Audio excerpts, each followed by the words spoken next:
성도 여러분, 9월 28일 월요일 아침입니다. 오늘 우리에게 주시는 하나님의 말씀은요, 예레미야 38장 1절로 13절입니다. 10절 말씀 같이 읽도록 하겠습니다. 왕이 구스 사람 에벳멜렉에게 명령하여 이르되 너는 여기서 30명을 데리고 가서 선지자 예레미야가 죽기 전에 그를 구덩이에서 끌어내라. 아멘. 예레미야의 사명은 예루살렘의 멸망입니다. 그래서 하나님 앞에 순종하고 예루살렘의 멸망에 따라서 모든 것을 두고 바벨론 느부갓네살에 의해서 모두가 끌려갈 때에 순수히 그 명령에 순종하여서 바벨론으로 끌려가는 자만이 살아남을 수 있다는 것이죠. 그러나 고집을 피우고 예루살렘에 남는 자들은 그곳에 바로 칼과 기근과 전염병으로 인하여서 멸망할 것이라는 예언입니다. 이 예언을 들을 때에 어느 누가 순종하고 어느 누가 기뻐할 사람이 있겠습니까? 사람들은 평화를 외치지 않고 재앙을 외친다, 재난을 외친다고 해서 예레미야를 싫어하게 됩니다. 여전히 오늘 본문 말씀에서 예루살렘에서 예레미야가 똑같이 사람들에게 선포합니다. 마치 요나가 니느웨 성에서 회개를 외쳤던 것처럼 말입니다. 곧 이 성이 멸망할 것이다. 바벨론의 침입을 받아서 이 성이 하나님의 손에서 이미 넘어갔기 때문에, 바벨론 손에 넘겨셨기 때문에 이 성에 남아있는 것은 재앙이다. 그리고 진정한 구원은 바벨론으로 끌려가는 것이 구원이고, 그 속에서 하나님의 그 계획을 알고 다시 하나님께서 그 속에서 소망의 꿈을 주을 때에 그 소망으로 인해서 돌아오는 것이 복이다라는 것을 예레미야는 말하고 있습니다. 그런데 사람들은 어지간히 믿으려고 하지 않습니다. 아직까지 우리의 희망이 있지 않느냐? 아직 우리에게는 평화가 있다. 아직 우리는 살아남을 수 있다. 이런 거짓 예언자들의 말을 믿고 듣고 그들은 거짓 희망 고문에 빠져서 그렇게 안일하게 살아남을 것을 생각했고 그것을 간절히 구했던 것이죠. 그러나 하나님의 예언의 심판은 이미 이루어지고 있었고 주사위는 던져져 있는 상황입니다. 그러면 재앙은 반드시 이곳에 임하는 것이죠. 임할 때는 순종해야 합니다. 이미 우리가 회개하고 돌이키는 시간은 지났습니다. 이미 지금은 재앙의 때이고 재난의 때입니다. 그러면 그 재난의 때에 순종하고 순복하고 나아가고 그 속에서 하나님의 긍휼을 구해야 하는 거죠. 끝까지 버티는 것은 오히려 순종이 아닙니다. 그것은 사는 것이 아닙니다. 예레미야는 알고 있었습니다. 예루살렘에 지금 머물러 있는 것은 재앙이요 죽는 것이고, 오히려 예루살렘을 포기하고 떠나는 것이 사는 것이다.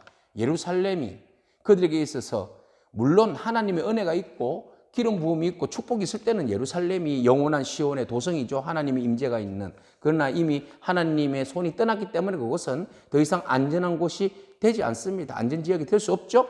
그래서 하나님의 안전지대는 오히려 바벨론이라는 것이죠. 그래서 바벨론으로 가는 것이 사는 것이다. 마치 매국적 행위인 것 같지만 아니라는 겁니다. 그것은 오히려 나라를 살리는 일이고 나 자신을 살리는 일이고 나 자신이 신앙으로 회복되는 일이라는 것이죠. 그래서 예레미야는 마지막까지 그를 좋아하는 사람 없어도 사명자는 말씀을 선포해야 하기 때문에 한 명이라도 더 그 영혼을 살리기 위해서 예레미야는 외칩니다. 자, 이 소리가 듣기 싫었습니다. 4절에 사람들이 왕에게 고합니다. 이 자가 평안을 외치지 않고 재난을 구하니 이 사람을 죽여주소서.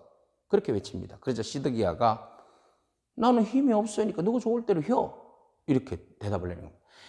왕이 국가의 지도자 아닙니까? 그러면 국가의 지도자는 상황 가운데 분명한 사리분별을 여기 있어야 되죠. 그래서 판단하여서 옳고 그름을 판단하여서 빨리 대응할 것은 대응하고, 아닌 것은 아니라 하고, 그런 결정을 내려야 하는 사람이 왕이지 않습니까? 왜 왕을 세웠습니까? 왕의 자리에서 그만큼 왕의 권위를 인정해주면 왕이 왕의 자리에서 역할을 감당해야 되죠. 시드기야는 아주 우유부단한 왕이에요. 이 시드기야의 우유부단한 행동으로 인하여서 예루살렘에 재앙이 온 거 아닙니까? 결국 한 지도자의 그 무능함, 악함, 사리분별력이 옳지 못함, 이것들로 인해서 결국은 그 나라가 망하게 된 거죠. 그래서 사람들이 예레미야를 지금 공격하고 그러니까 시드기야는 마음속으로는 예레미야가 참 예언자인 줄 알아요. 하나님의 사람인 줄 안단 말이죠. 그런데 이 회색지대에 있는 시드기야가 이러지도 못하고 저러지도 못하고 고관들이 막 압력을 넣으니까 이 사람들 말 안 들으면 자기 왕위가 또 어떻게 될 수도 있잖아요. 그러니까 겁이 나니까 그냥 묵인하는 거예요. 나는 그냥 괜찮아. 너희 손 안에 있느니라. 왕은 조금도 너희를 거스릴 수 없다. 이게 무슨 왕이에요? 그러자 사람들이 예레미야를 감옥들에 있는 예레미야를 끄집어내서 어디에다가 말기야의 구덩이에다가 던져버립니다. 더 심한 곳이죠. 그죠? 더 심한 구덩이에다가 집어 던졌어요. 그거는 이제 물이 없어요. 진창밖에 없어요. 그곳에 던져졌다는 것은 거기서는 죽으라 이 말이거든요. 자, 결국은 예레미야는 하나님 말씀을 전하는 사명자의 역할을 하다가 결국 위기에 몰리게 되었고 절체절명의 위기 속에서 죽음의 직전까지 가는 그런 상황이 됐어요. 진퇴양난의 상황입니다. 완전 끝자락에 간 겁니다. 이제 예레미야는 이 구덩이에서 살아남을 길이 없습니다. 죽을 길밖에 없어요. 사명자의 그 삶이 이렇게 끝나는 겁니까? 무모하게 끝나는 겁니까? 나의 사명은 여기까지인가비요. 예레미야의 그 솔직한 마음 아니겠어요? 구덩이에서. 그런데 말입니다. 우리가 그런 가운데서 절망하고 힘들고 고난 가운데 사명자로서의 그 한탄스러운 그 상황이 온다 할지라도 포기하지 말 것은 바로 하나님의 구원의 손길을 내밀어 주신다는 겁니다. 살아계신 하나님은 그것을 보시고 그냥 간과하지 아니하십니다. 분명한 도움의 손길을 허락하시는데 바로 오늘 본문 말씀에 누가 등장합니까? 7절에 왕국 넷이 구스 사람인 에벳 멜렉이라는 사람이 등장합니다. 참 생소한 이름입니다. 이 사람이 등장하여서 왕에게 갑니다. 왕이시여, 솔직히 제가 지켜보니까 예레미야 잘못한 거 없잖아요. 예레미야 잘못한 거 없고 사람들이 저렇게 모함해서 예레미야를 지금 구덩이에 넣는데 옳지 않는 방법입니다. 예레미야는 참 선지자입니다. 저 내버려 뒀다가는 지금 이 성에 지금 떡도 없는데 저 내버려 뒀다가는 예레미야 얼마 못 가서 죽어요. 왕도 잘 알지 않습니까? 예레미야가 참 선지자인 것을. 이런 의도로 말을 한 거죠. 그래서 왕이 에벳 멜렉의 이야기를 듣고 그래, 사실 나도 그래, 참 선지자인 줄 아는데 워낙 무리들이 벌떼같이 달라드니까 내가 어쩔 수가 없잖아. 그러니까 내가 30명의 사람을 군사들 붙여줄 테니까 예레미야를 보호해줘. 시드기야가 이렇게 말한 거예요. 우리는 역사 속에서 시드기야가 나쁜 왕으로만 나와 있지만 그래도 다윗의 혈통입니다. 마지막에 회색지대에서 좌로 우로 치우쳐서 문제이지 그 마음 한 곳에는 하나님 향한 마음이 또 있었다는 거 아니겠어요? 선지자가 워낙 바른 소리만 하니까 미운 거예요. 미우면서도 그게 진리니까 어떻게 죽일 수도 없는 거잖아요. 하나님의 말씀이니까. 그러니까 시드기야도 괴로운 거예요. 자기한테 잘한다 그러면 얼마나 좋아. 근데 못한다 그러니까 얼마나 화가 나요. 그런데 그게 사실이거든요. 그래서 시드기야는 예레미야를 어떻게 할 수가 없고 그래서 바로 에벳멜렉의 말을 들었어요. 그래서 내가 30명을 붙여줄 테니까 빨리 예레미야를 구덩이에서 끄집어내. 그 이야기를 들은 바로 에벳멜렉이 사람들을 동원해서 자기 집에 있는 왕궁 곳간에 있는 막 천이나 흥금 낡은 옷을 막 가져다가 밧줄을 만든 겁니다. 밧줄이 없었던 거죠. 그래 밧줄을 만들어서 그것을 예레미야에게 내려서 어깨에 걸으라고 해서 그것을 끌어올린 거예요. 그리고 난 다음에 영원한 보호의 장소 예레미야를 시대뜰에다가 숨겨둔 거죠. 이렇게 해서 예레미야가 위험한 가운데 생명을 구원받을 수 있었던 겁니다. 자, 우리는 오늘 여기에서 한 3가지 정도를 생각해 볼까 합니다. 먼저 예레미야입니다. 사명자. 주의 일들을 감당하다 보면 참 어려운 일도 있어요. 거짓 예언자들은 평안만을 선포하면 되지만 그러나 진리를 외치는 선지자는 참된 사명자는 실천 좋던 하나님 말씀을 전하고 주의 일들을 감당해야 합니다.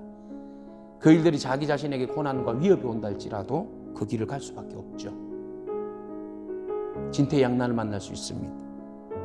이 일이 나에게 있어서 이제 끝인가 보다라고 생각할 수도 있어요. 그러나 오늘 본 말씀 보면 사명자는 중간에 포기할 수 없는 것은 소망 가운데 하나님의 은혜가 있다는 거예요. 결코 하나님이 사명자 내버려 두지 않습니다. 하나님께서 그 사명 다 이루실 때까지 그 사명자를 붙들어 주실 줄로 믿습니다. 그러므로 여러분 주의 일들을 감당함에 있어서 힘내시기 바랍니다. 절대로 우리가 포기해서는 안 됩니다. Don't give up. 절대로 포기해서는 안 돼요. 하나님이 그 사명자를 도와주십니다. 옆에 누구를 붙여주셨어요? 전혀 생각지도 못했던 에벳 멜렉이라는 사람 붙여줬잖아요. 생각지도 못했던 넷이 에벳 멜렉이 그를 도와줬잖아요. 하나님의 손길입니다. 분명히 우리가 알 수 없는 그 어떤 사람의 손길을 통하여서 우리를 도와주신다는 것입니다. 자, 오늘 또 어떤 일들 상황 속에서 시드기야를 바라봅니다. 참 회색지대에서 머뭇머뭇거리고 우유부단한 왕. 이쪽에서 우 이런 이야기하면 그런가 보다. 저쪽에서 우 그러면 그런가 보다. 옳고 그러면 분명히 판단해야 되죠.